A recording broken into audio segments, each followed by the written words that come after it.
Do you know what the best Christmas movie is? It's Love Actually. This movie is so fun. The movie is so fast paced, it moves like nothing. It's like 2.5 hours long, but it breezes right by. There's like 15 different storylines and people you're following, and somehow you care about all of it. Don't get me wrong, it is still the cheesiest thing ever, but it works really well here. You have different stories about falling in love, but it's not just romantically. We also see love between brothers and sisters, stepfathers and stepsons, managers and clients, and, this guy. The movie starts with a narration in an airport. The narrator, I think it's one of the characters, they all have the same accent, I think it's this guy, says, "General opinions have started to make out that we live in a world in hatred and greed. But I don't see that. It seems to me that love is everywhere. Beautiful." We then go into the song of the century. This brings us to our first story.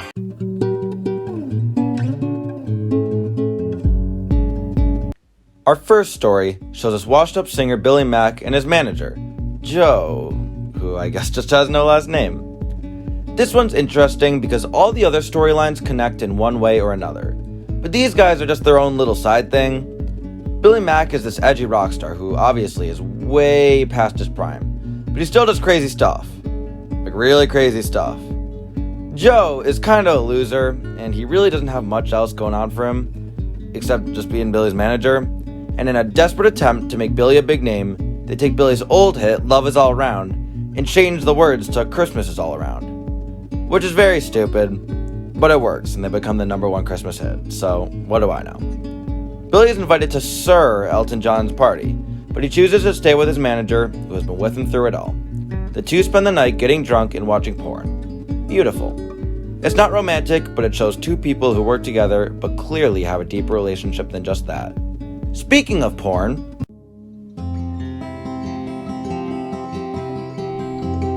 hey look, it's Tim from The Office. I gotta say, this movie is really bad with names.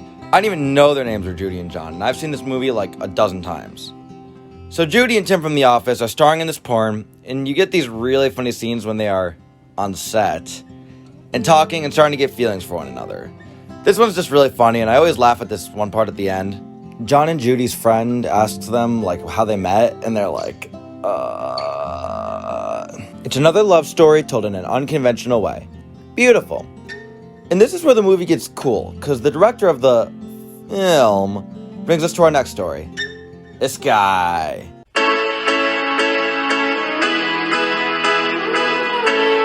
This guy is so funny. He's friends with the film director, and he is the biggest tool. The first thing we are shown is him bringing sandwiches to Alan Rickman's office and calling Mia, who causes all kinds of problems later, his future wife. Yep, it's one of those guys. There's some times where the movie definitely plays favorites, and this is one of those stories where we're introduced to him, and then we only see him 2 more times. We see him tell his friend that he can get way more girls in America, and then we just see him travel to America. But I love how this is how America is seen in other countries like the UK. Like this guy. He goes to one bar, and all the girls are like, yeah, I'll take him home. What is that? This guy's obviously just comic relief, and he does that job very well. So going back to that girl Mia, brings us to our sad storyline, which movies like this don't usually do.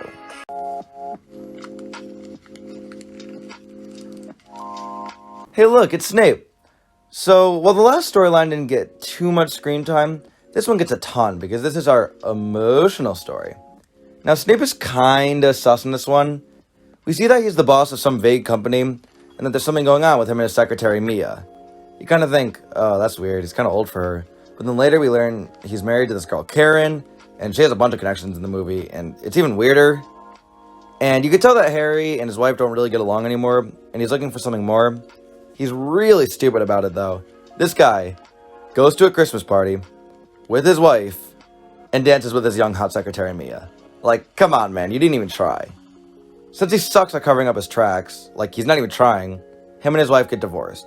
And this one's interesting to me, because that's how their story ends. I thought this was a really interesting thing to do. An all-around feel-good rom-com type movie has a storyline with a really sad ending. They just get divorced and Karen is heartbroken. It's really sad.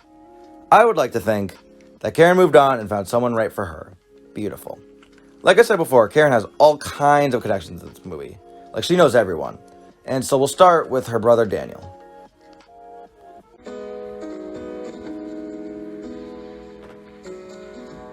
Hey look, it's Qui-Gon Jinn. So this one is my personal favorite storyline in the whole movie. I just think it's so wholesome. So Daniel was married to this girl Joanna.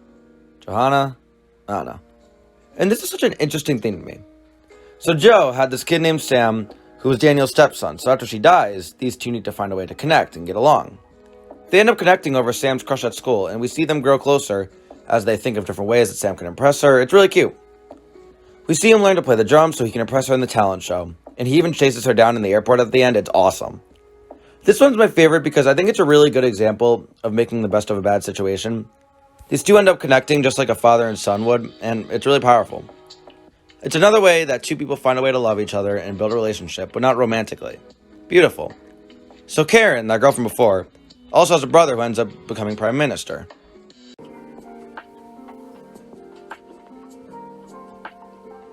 This is your pretty typical rom-com type thing. So we meet this likable guy David, and he becomes prime minister, and he has an assistant Natalie, but he kind of likes her. Look at this, she kind of starts to like him back, but he doesn't know. It's one of those things. We see them flirt and have an obvious connection, and it looks like they're going to get together, but David wants to be professional. So David has Natalie transferred because, the dude's prime minister.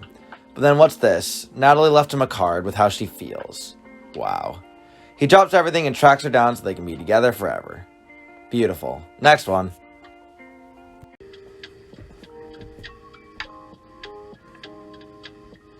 So this storyline's a little more bittersweet than the other ones. So in the opening of the movie, we see Mark and Peter, two best friends on Peter's wedding day. Some of the other characters are here too, for some reason. But hey, it's Peter's big day. Everything seems all happy and exciting, but then we learn that Mark has feelings for Juliet. But how can he say anything? He's best friends with her husband. And then there's this really tough scene where she's watching the tape from the wedding, and we realize that Mark only videotaped her. And we watch her slowly realize that he has feelings for her. It's really sad. But this one isn't as grim as the other love triangle. Mark has clearly accepted that Juliet is with his best friend, and that's okay. Life's like that sometimes. And then there's this really sweet scene at the end where Mark goes to Juliet's house and tells her how great she is, with a bunch of cue cards. It's really sweet, and it shows he's accepted where he is and that he loves her. But he can keep being friends with Peter and Juliet despite that. Beautiful.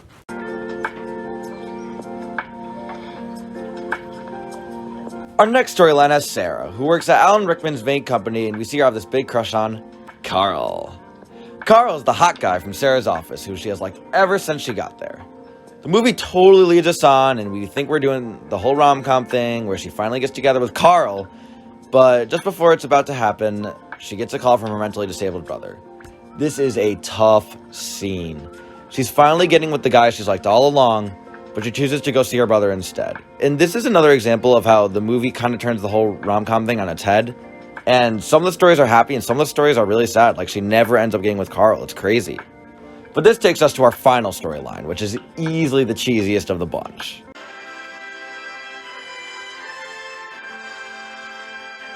Hey look, it's the guy from Mamma Mia. Man, everyone's in this movie. So this story is about Jaime, who has the worst start to the movie.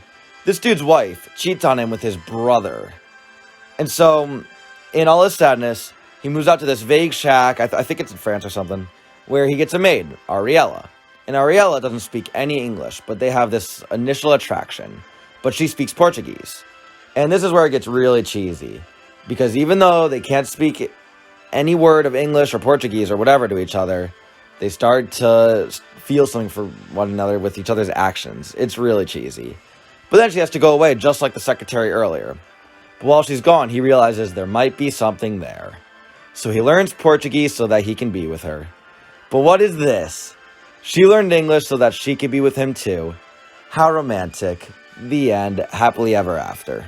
So yeah, Love Actually is the best Christmas movie. It has lots of heart, lots of emotion, lots of laughs. It has everything. It is, in my opinion, the perfect Christmas movie, and it's my favorite. I will rewatch this movie every year till the day I die. Thank you so much, everyone, for watching, and have a happy holiday season.